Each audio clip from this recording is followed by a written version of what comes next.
welcome to another Cute for Teams. I'm your host, Ricardo Wilkins. I see that my usual suspects in the room. I don't think I see any new names, so we're all good to go. As always, if you came with a question, come off mute. In fact, yeah, come off mute or hit up chat if you've got a question. While you're thinking about that, one of the things I was thinking of showing you, so this week I was asked to do a presentation on what's new in Teams. And by presentation, I mean like when you stand in front of like a screen and with a clicker and people are in front of you, if you all remember those days. I think it's been months since I've, been in front of people like that. It's just crazy times that we're in. But anyway, I did have that presentation out. As I was looking at it, wondering if it would be useful. I mean, this audience is so advanced, it might not be all that groundbreaking, but I'll just go through that for a sec. It might be something that'll spark some conversation for us. And again, feel free to use chat if you do have another question. And I see Stacy's joined us as well. Good morning, Stacy. Yeah, I'm sliding in at 2 minutes after. Sorry about that. No worries. Make sure see if this will work. So PowerPoint Live, which, we've talked about PowerPoint Live in this group, but we don't often do many PowerPoint Live presentations for this group because we're always looking at our demo environments. So if by chance there are folks in here who, haven't been in many PowerPoint Live presentations, this is a good scenario for you. I mean, what you should be able to see right now is your ability to click through this presentation on your own and things like that. So just throw that out there. But just talk real quickly about what I talked with this audience, which was a mix of government and commercial customers and partners as well. And I was just asked to just give a brief what's new with Teams, not so much what's new like in the last few weeks, which is its own story, but really I kind of took it over like the last year or so. I did start with the what about me, about me slide. You all are already my friends, so you already know all this stuff. So, but where I did start was, webinars and events. And I think I know we've had this conversation with this group in the past, a lot of conversation about webinars and events. But what I was able to show them was just this concept of how we've evolved, let's say over the last year or so, into this understanding that so many customers are doing more large events. Many of them, weren't aware of, the fact that your normal Teams meeting has now got a 1,000 person capacity. And so, and in fact, when I kind of asked the room, everyone kind of agreed they're hardly ever, if ever, in a meeting with more than 1,000 people, even large events. And so comparing webinar and a normal meeting with the live event that can fit 10 or 20,000, I don't know what the current limit is. It's just kind of hard to kind of decide what is really large, these days. But we did talk through some of those differences there. So I think that was helpful for them. And then that kind of got us into Teams Premium from that perspective to kind of say when it comes to those webinars, there's some additional features related to webinar registration and, just some more robustness there. I didn't get into the bookings part of Teams Premium, but I did at least talk about that as kind of a segue from the webinar. Talked about Teams Premium's the ability to brand that meeting join screen, and so for the partners in the room who want to look professional when customers join their meetings, that was a key piece. And if you guys aren't aware, I mean, there's the background that's customizable. There's the color palette, And there's even, it's very subtle, but the logo there is also customizable, right? So logo plus background plus color palette is kind of how you're able to get that, that personal or organizational look. Then we talked about AI. I mean, everybody's interested in the Chat GPT stuff and AI in general. And so talking about some of the advancements coming with AI in Teams. There was actually someone in the room who was, wondering, why do I need Teams Premium? And so I was like, well, I got 3 slides that might convince you. He left a little early. I'm assuming he went out to go tell his boss to buy Teams Premium right away because I was just that effective. I'm just going to assume that's what it was. But anyway, talking about the AI functionality here, and so this one in a nutshell kind of talks about future ability for AI to kind of do notes and suggested tasks from a meeting. You can kind of see down here where it's letting me know of the people that are in the meeting when they talked in that meeting.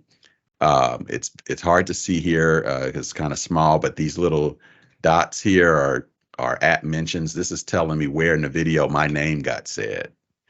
Where in the video did someone start screen sharing? Things like that.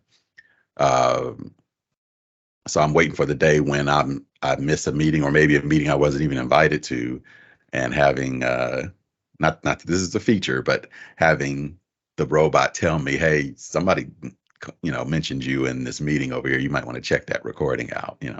Again, that's my future wish. I'm not saying that that's necessarily what's coming.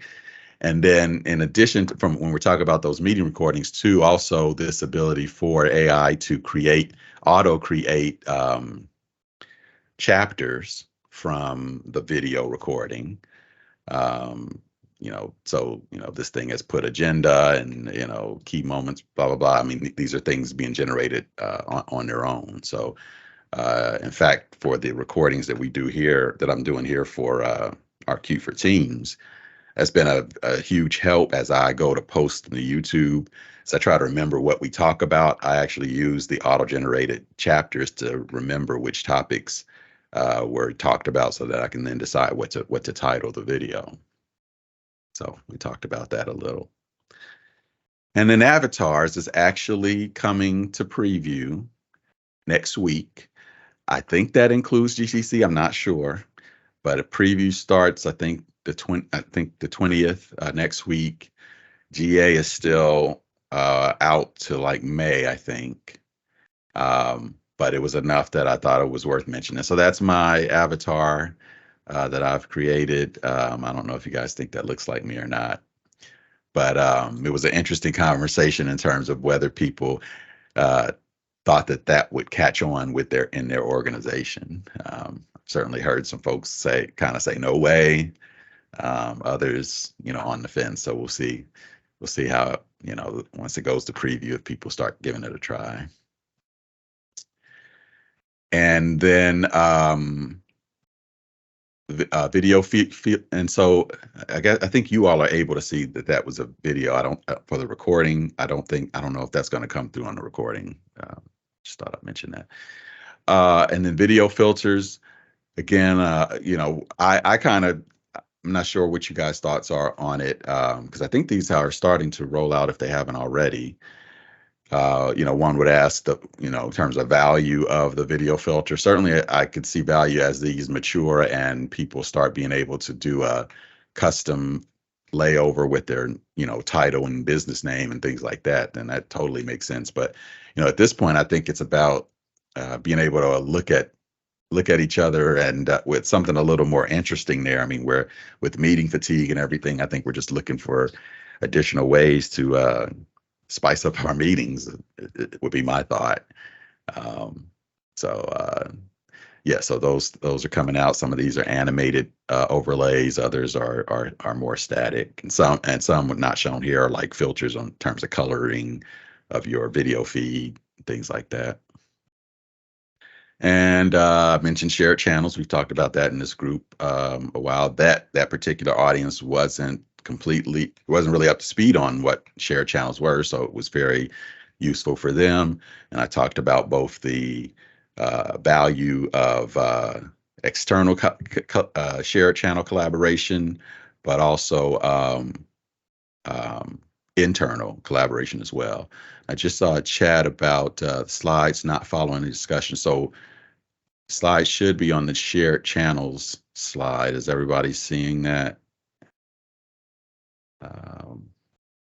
Hopefully, thumbs up. Anyone? Okay, some people are okay.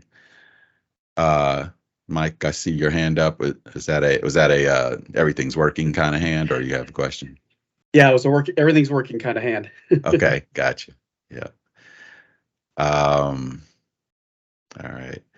And then I think the last one here, we ended with loop. And just kind of talked about the general value of loop as an ad hoc real-time component that can live everywhere instead of us kind of firing up one Word doc, wondering where it should be stored, being a little more formal with that real-time collaboration, be a little more informal, integrate tasks in there. But that, I think the main thing is really being able to do this in the context of where we are. We're in chat, we're in email, we're in OneNote, we're in Whiteboard, and then having that ability for that component to then be everywhere all at once kind of thing. I guess that's the Oscars nod there, right? Isn't it what that movie was called? Everywhere All at Once, something like, I don't know. Anyway. But yeah, that was the last piece. So yeah, I just did a quick run through there. Only had like 50 minutes, and just thought I would do that. And just thought I'd show you that there. And if you got any questions or comments there, I'm happy to take those. But they seem to enjoy it. Stop this here.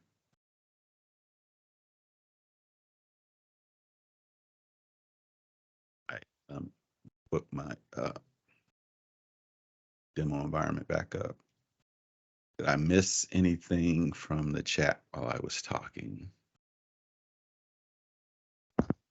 No, I think you're good. Okay.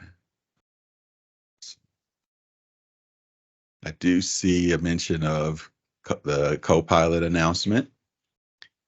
Very, very big news. I'll take Glenn's question though first. Glenn, I see your hand up. Oh, okay.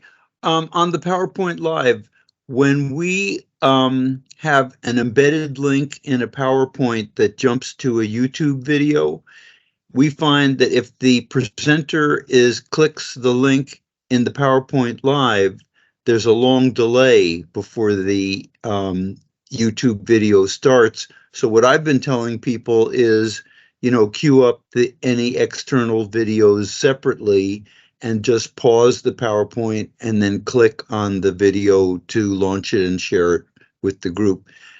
Is that problem unique to us, or is anybody else experiencing that? Or that if you have an embedded link to an external video in a PowerPoint, that there's a long delay for it to launch and queue up, as opposed to just separately going to YouTube and are you talking about an actual like the video is in the PowerPoint such that you hit play and it's playing in the PowerPoint, or is it actually opening a browser to play the YouTube video? Yeah, opening a browser to play the YouTube. Okay. So, because what I typically see for that scenario when there's YouTube content to be shown in a presentation, I usually see people put that YouTube in PowerPoint, because PowerPoint happily accepts YouTube videos as kind of almost like a native format. And so you could play it right there.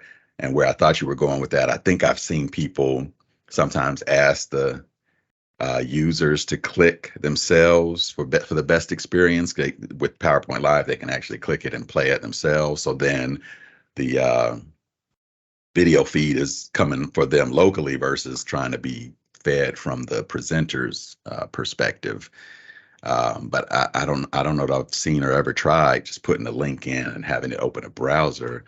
In fact, if it's PowerPoint Live, I'm not sure how well, yeah, how would the person see it? I guess it would just show, it would open in their local browser, as opposed to being actually in the PowerPoint Live presentation. But I haven't typically seen people do it that way. I've always seen them embed the actual YouTube. Anybody else out there seen something different? Okay, so you're saying embedding is better than having a link jump off with another browser window. That's what I've seen, and that tends to work pretty smoothly, I think. What doesn't happen, it doesn't end up in the recording. I'm pretty sure that's the case, and that's why I was calling that out for the little video I had in mind, because I don't think that's going to make it to the recording of this. But I think you all saw the video play. But beyond that, yeah, I've seen people embed that YouTube right there in the slide of the presentation. Okay, thank you.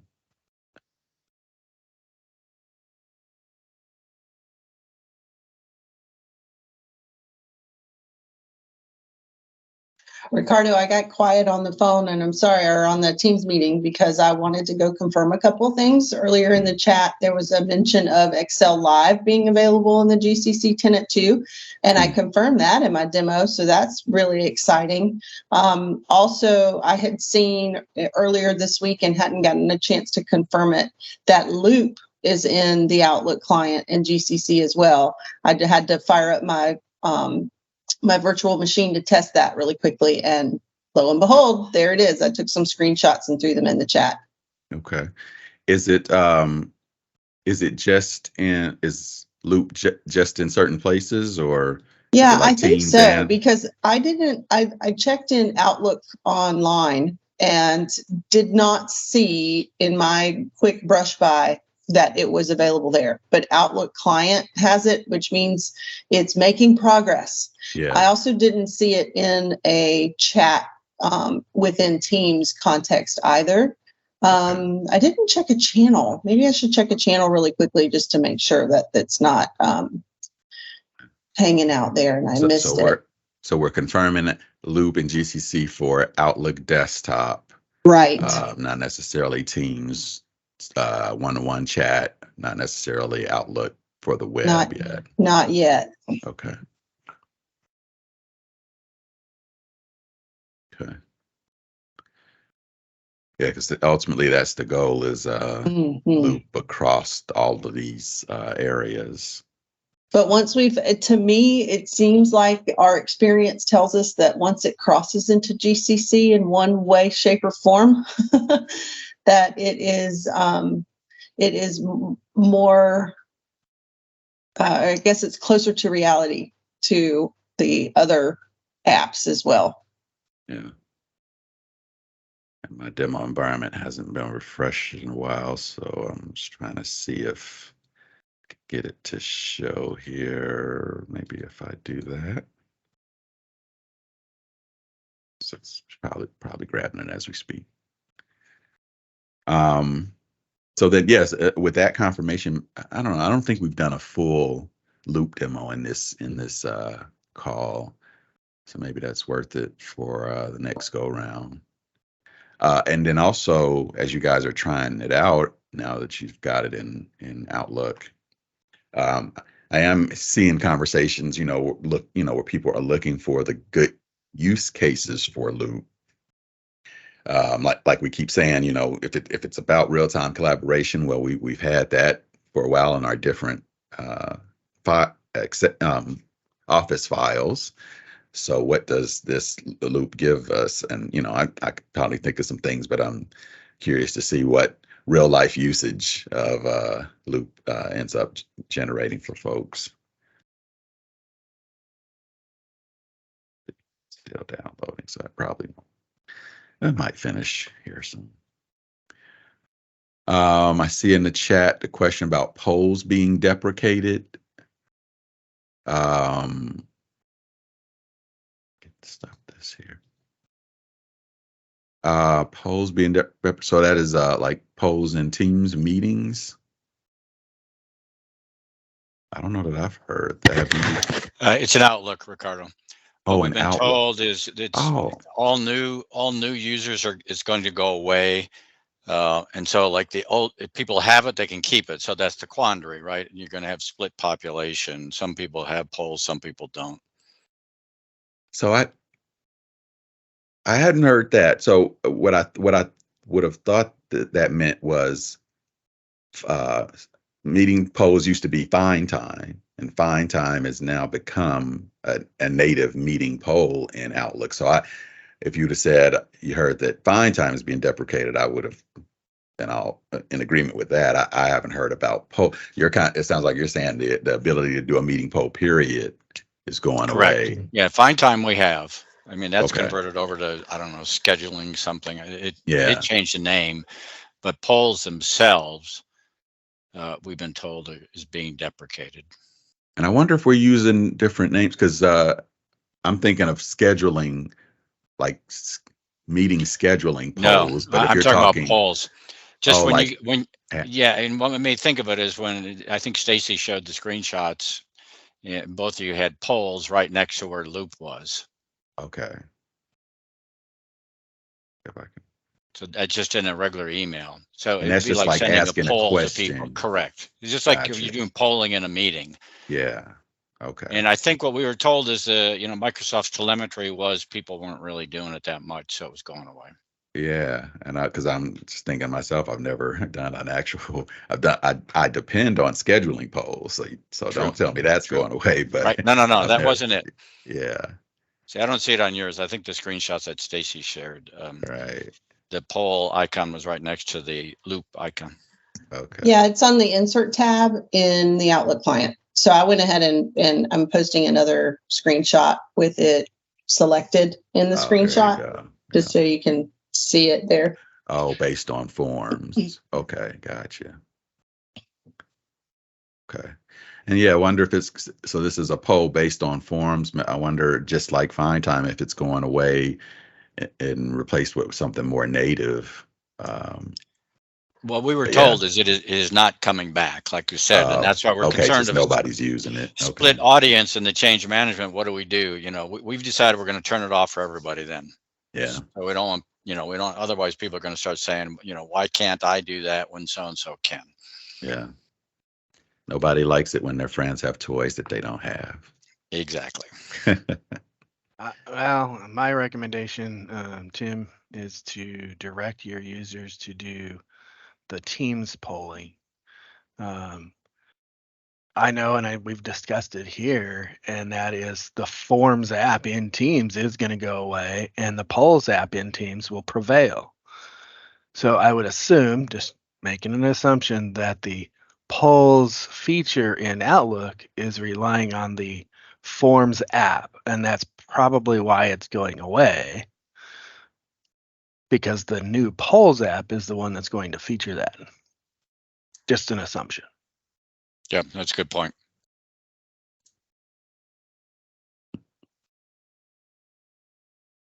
Good stuff.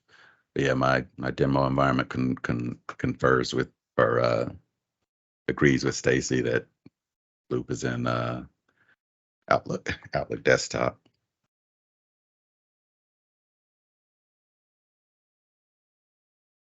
Can you highlight like what is Loop again? So let me go back here. Loop. If I am in a email with some folks and I say, let's work on a list of priorities, right?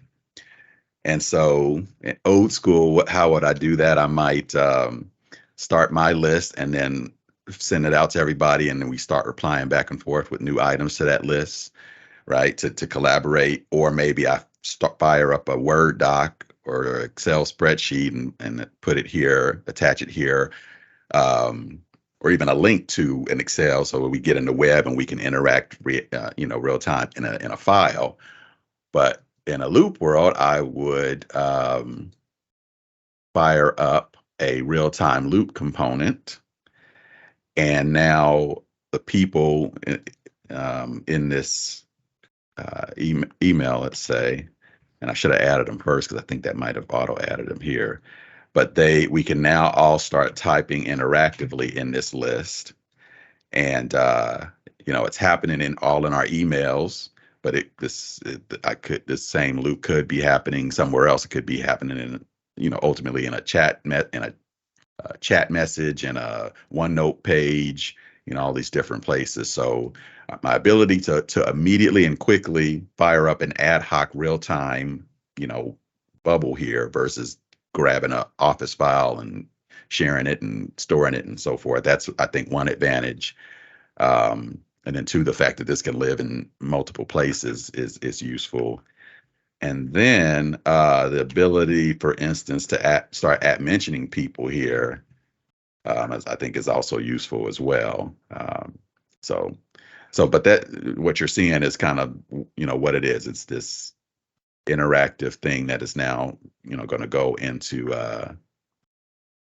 in this case is happening in this email, but could happen other places, could get other people added to it for more collaboration, things like that. I'm trying to see what happens if I grabbed the copy of that or a link to that loop. If I fire up a new chat, I think it's just going to be a link. Let's make this with Esther. So I would do that today. That is just a link. I think the future is that opens up in its full fidelity. And if opened here, then it's taking me, what is this? Yeah, to, not to, but I guess it's there. So something's up with that piece of it. I would expect it to open up in the browser. I'm actually seeing it here. I think it's stored in my OneDrive, but it doesn't seem to be opening. I might be missing something there. So looks like what we can rely on, at least for now, is that it happens in Outlook. That may be all it's doing. So I'm gonna just send this to myself and see what the result looks like.